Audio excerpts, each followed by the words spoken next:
चैत्री नवरात्रि का 5वां दिन रहा है और मान लो कि आपके घर में किसी बच्चे की, लड़के की या लड़की का या मंगल विवाह नहीं हो रहा हो या शादी नहीं हो रही हो, या उस लड़के लड़की के लिए बहुत प्रयास कर लिया आपने और उसकी शादी हो ही नहीं रही, अथक प्रयास आपने कर लिया और उसका मंगल विवाह नहीं हो रहा, तो ये देवी भागवत में स्पष्ट कहा गया, देवी भागवत में वर्णन किया गया, देवी भागवत में वर्णित किया गया।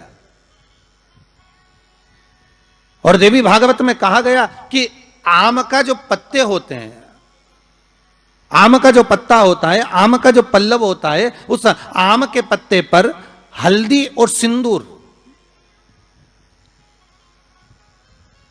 इन दोनों से स्वस्तिक का निर्माण किया जाए। देवी भागवत का संवाद है, बहुत ध्यान देना महाराज। जिन कन्याओं का विवाह ना हो पंचमी के दिन, नवरात्रे की कोई सी भी पंचमी, मतलब जो पंचमी तिथि पड़ेगी, कोई भी नवरात्रा हो, चाहे वो 4 नवरात्रे में से, चाहे वो पौष का हो, अश्विन का हो, चैत्र का हो, आषाढ़ का हो, किसी भी नवरात्रे में आप कर सकते हैं।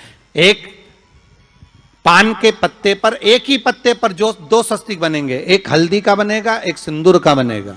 बस अंतर इतना है, जो हल्दी का स्वस्तिक है उस पर कंकु के चावल अर्थात रौली के चावल, रोली कुंकू। दुर्गा प्रतिमा बनाने के लिए वैश्याओं के आंगन से मिट्टी मांगी जाती है।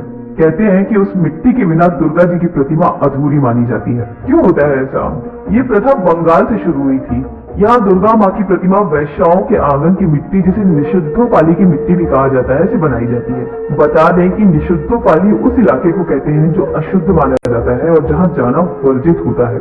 इसके पीछे एक पौराणिक कथा बताई जाती है कि एक वैश्या थी जो कि माँ दुर्गा की बहुत बड़ी भक्त थी, परंतु सामाजिक बहिष्कार के चलते वो मंदिर नहीं जा पाती थी और उसने अपने वैश्यालय में ही माँ दुर्गा का ऐसा मंदिर बना लिया था जहाँ माँ दुर्गा सदैव विद्यमान रहती थी।